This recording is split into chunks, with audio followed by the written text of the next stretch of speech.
عالمی مارکیٹ میں پیٹرول کی قیمتیں کم، پاکستان میں بڑھا دی گئی۔ پیٹرول 13 روپے 18 پیسے مہنگا، ڈیزل کی فی لیٹر قیمت میں 13 روپے 80 پیسے اضافہ۔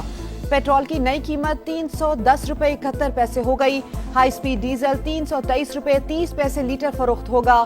پیٹرول پر عائد لیوی میں 9 روپے 64 پیسے فی لیٹر اضافہ، 80 روپے فی لیٹر تک پہنچ گئی۔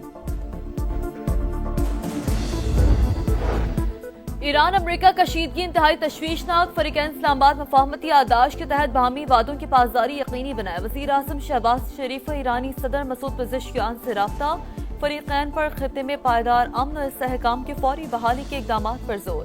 ایرانی وزیر خارجہ آج اعلیٰ سطح وفد کے ساتھ عمان کا دورہ کریں گے، ابنۂ حرمت سے متعلق مذاکرات میں شرکت کریں گے۔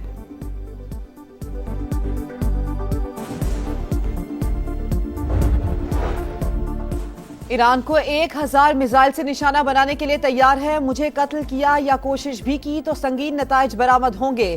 امریکی صدر کی پھر دھمکی، نیو یارک پوسٹ کو انٹرویو میں بولے کہ طویل عرصے سے ایرانیوں کی فہرست میں شامل ہوں، پیشگی ہدایات دے چکا۔ امریکہ ایران مذاکرات کا نیا دور آئندہ ہفتے سوئٹزرلینڈ میں متوقع ہے، امریکی نیوز ویب سائٹ ایکزیوس کا دعویٰ۔ امریکہ سے تنازع ایران کے ہتھیار ڈالنے سے کبھی ختم نہیں ہوگا۔ ایرانی اسپیکر باقر قالیباف کی گفتگو، خبردار کیا اگر امریکہ معاہدے سے پیچھے ہٹا تو ایران ہر قسم کے دفاع کے لیے مکمل طور پر تیار ہے۔ امریکی نائب صدر کو واضح طور پر بتا دیا تھا کہ ہمیں واشنگٹن پر بالکل بھی بھروسہ نہیں۔ پاکستان میں مقیم غیر قانونی افغان شہریوں کو دی گئی ڈیڈ لائن ختم، اب فوری گرفتاریاں اور ملک بدری ہوگی۔ راولپنڈی سمیت پنجاب میں افغان باشندوں کی جیو ٹیگنگ اور جیو فینسنگ مکمل۔ غیر قانونی افغانیوں کو پناہ یا کرائے پر مکان دینے والوں کے خلاف بھی ایکشن ہوگا۔ وفاقی وزیر داخلہ کو روزانہ رپورٹ دینا ہوگی۔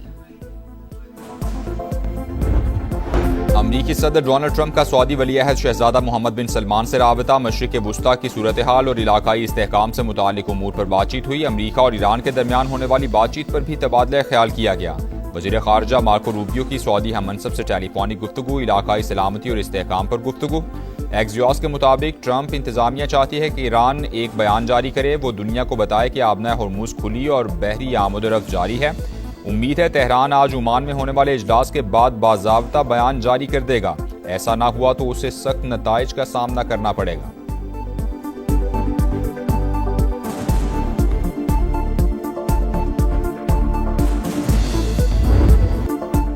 مفاہمت سے امن کی تلاش، مشرق وسطیٰ میں کشیدگی کے بعد ثالث پھر متحرک۔ پاکستان، قطر اور دیگر علاقائی ممالک امریکہ اور ایران کے درمیان صورتحال معمول پر لانے کے لیے کوشاں۔ قطری وفد تہران میں موجود، سفارتی کوششوں کی وجہ سے ہی گزشتہ رات کوئی حملہ نہیں ہوا۔ امریکی میڈیا کی رپورٹس، ویب سائٹ ایکزیوس کے مطابق صدر ٹرمپ بھی آبنۂ ہرمز کھلوانے اور مکمل جنگ سے بچنے کے لیے خواہش مند۔ بات چیت کا اگلا دور سوئٹزرلینڈ میں متوقع۔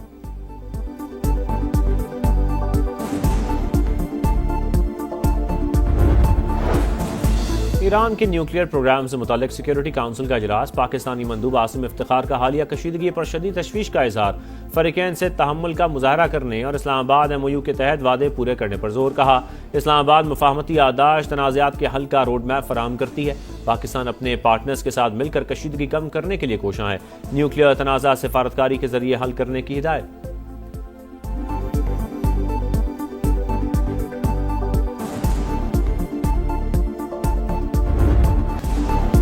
امن کے دشمن شکنجے میں آ گئے، مانگی ڈیم پولیس اسٹیشن پر حملے کے بعد فتنہ خوارج پر زمین تنگ۔ پاک فوج، ایف سی اور بلوچستان پولیس کا آپریشن شبان، 24 گھنٹے کے دوران مزید 17 دہشت گرد ہلاک، مجموعی تعداد 43 ہو گئی۔ سیکیورٹی ذرائع کے مطابق 6 اور 7 جولائی کو 26 خوارج انجام کو پہنچے۔ خزدار زیدی کے علاقے میں ایک اور تھانے پر حملہ پسپا، 8 دہشت گردوں کی ہلاکت کی مصدقہ اطلاعات۔ ہیلی کاپٹر آپریشن میں 6 شرپسند مارے گئے۔ سیکیورٹی فورسز نے پہاڑوں میں چھپے 4 خوارج بھی ہلاک کر دیے۔ سیکیورٹی ذرائع کے مطابق 5 جولائی سے جاری آپریشن میں اب تک 79 خوارج جہنم واصل ہو چکے۔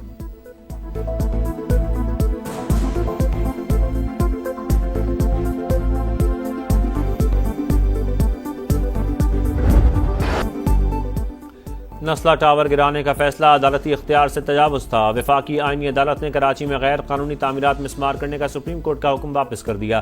نسلہ ٹاور مسمار کرنے کا سبب بننے والے احکامات بھی واپس، 10 صفحات پر مشتمل تحریری حکم نامے میں لکھا کسی غیر قانونی تعمیر کو جائز قرار نہیں دے رہے، مگر کارروائی عدلیہ کا نہیں، صوبائی حکومت کا اختیار ہے۔ قانونی تقاضے پورے کیے بغیر مسماری کے احکامات نہیں دیے جا سکتے۔ سپریم کورٹ نے ایک بلڈنگ کا کیس پہلے لیاری پھر پورے کراچی تک پھیلا دیا۔ آئینی تقاضے پورے کیے بغیر اپیل میں سوموٹو اختیار استعمال کیا گیا۔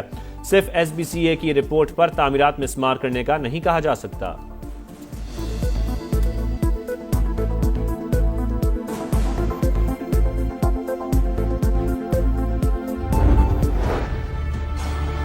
ٹاور کو یہاں تعمیر ہونا چاہیے، فلور یہ تعمیر تھا، اس کو تعمیر کرنا چاہیے۔ 45 خاندان اس پہ آباد تھے، نیچے اور بھی بہت سی شاپ وغیرہ تھی۔ ایسے فیصلے کا فائدہ کیا جس پہ آپ پہلے آپ فیصلہ دیتے، پھر اس کے اوپر آپ مرہم رکھتے، جیسے آپ زخم کے اوپر نمک لگاتے ہیں نا، تو اسی طرح یہ نمک لگایا گیا ہے۔ ناسلا ٹاور دوبارہ تعمیر کر کے فیصلے پر عمل درآمد کیا جائے، متاثرین سامنے آ گئے۔ حکومت سے 45 خاندانوں کی دوبارہ آبادکاری کا مطالبہ۔ پیپلز پارٹی کے رہنما سعید غنی کی جانب سے بھی وفاقی آئینی عدالت کے فیصلے کا خیر مقدم۔ ویڈیو بیان میں بولے، سندھ حکومت ناسلا ٹاور گرانے کے حق میں نہیں تھی، عمارت جبری طور پر مسمار کروائی گئی۔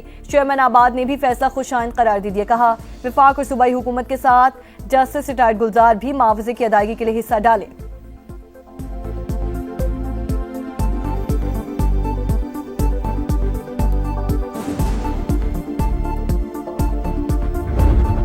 خواتین اور بچے میری ریڈ لائن ہیں، وزیر اعلیٰ مریم نواز کا نعرہ خواب بن کر رہ گیا۔ پنجاب میں خواتین اور بچوں سے زیادتی کے واقعات میں ہولناک اضافہ۔ رواں سال صرف 3 شہروں میں 602 کیسز رپورٹ۔ لاہور ڈویژن میں خواتین سے زیادتی کے 300 سے زائد مقدمات، 290 بچے درندگی کا شکار۔ فیصل آباد میں 6 ماہ کے دوران 180 کیسز، 3 بچوں کو قتل کر دیا گیا۔ ملتان میں بھی صورتحال تشویشناک، سما نے خصوصی ٹرانسمیشن میں حقائق سے پردہ اٹھا دیا۔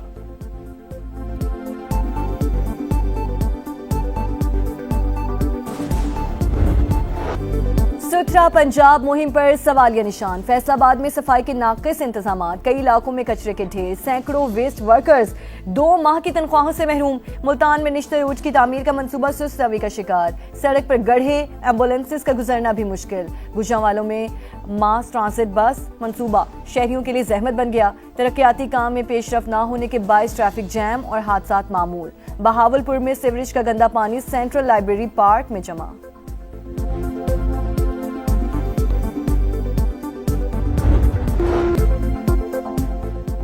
لاہور میں ثانیہ کانا کو 10 روز گزر گئے۔ ٹیوشن سینٹر کی چھت گرنے سے 14 بچوں کی اموات کا مقدمہ درج، مگر تفتیش آگے نہ بڑھ سکی۔ غفلت کے ذمہ داروں کا تعین بھی نہ ہو سکا۔ اسکولوں کی فٹنس کے نام پر حکومتی احکامات کے باوجود متعلقہ ادارے ایک دوسرے کی ذمہ داری قبول کرنے کو تیار نہیں۔ اب بھی سینکڑوں مخدوش عمارتیں، شہریوں کی جانوں کے لیے خطرہ۔ کیا پنجاب حکومت سانحات سے سبق سیکھنے میں ناکام رہی؟ عوام کا سوال۔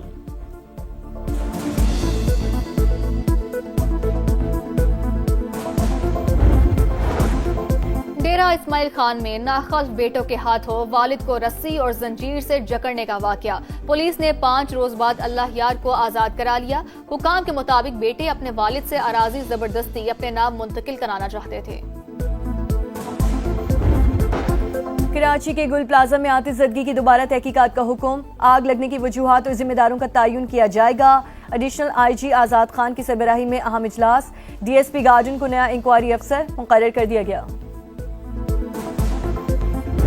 آج سی ایم افریدی صاحب نے بینا کے ممبران بلایا تھا، کافی ایشو اور بھی ڈسکس ہوئے، اس کے ساتھ ساتھ اس ایشو پہ بھی بات کی گئی۔ اسپیکر خیبر پختونخوا بھی اس مشاورت میں شامل تھے اور یہ فیصلہ کیا گیا ہے کہ جو شق متنازع ہے اس کو واپس لیا جائے گا اور جو 1988 کا ایکٹ ہے یہ شقیں اسی کے مطابق درست اور بحال کی جائیں گی۔ خیبر پختونخوا حکومت کا ارکان اسمبلی کی مراعات کے ایکٹ کی متنازع شقیں واپس لینے کا فیصلہ۔ وزیر اطلاعات کے پی شفیع جان کہتے ہیں ڈرافٹ اسمبلی کو بھجوایا گیا تھا، پارلیمانی لیڈرز نے اس میں بلو پاسپورٹ کے حوالے سے ترمیم کی۔ پروگرام 2 ٹوک میں گفتگو کرتے ہوئے صحافیوں پر جرمانوں میں اضافہ بھی واپس لینے کا بھی اعلان۔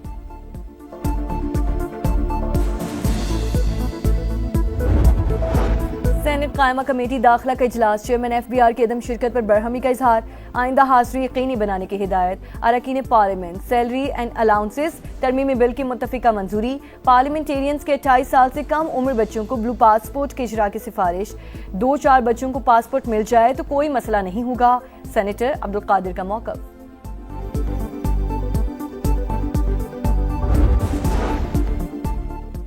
عالمی یوم آبادی آج منایا جا رہا ہے۔ پاکستان آبادی کے لحاظ سے 5واں بڑا ملک، ترقی کی رفتار سست۔ ماہرین کی جانب سے 2050 تک ملک کی آبادی 40 کروڑ تک پہنچنے کا تخمینہ۔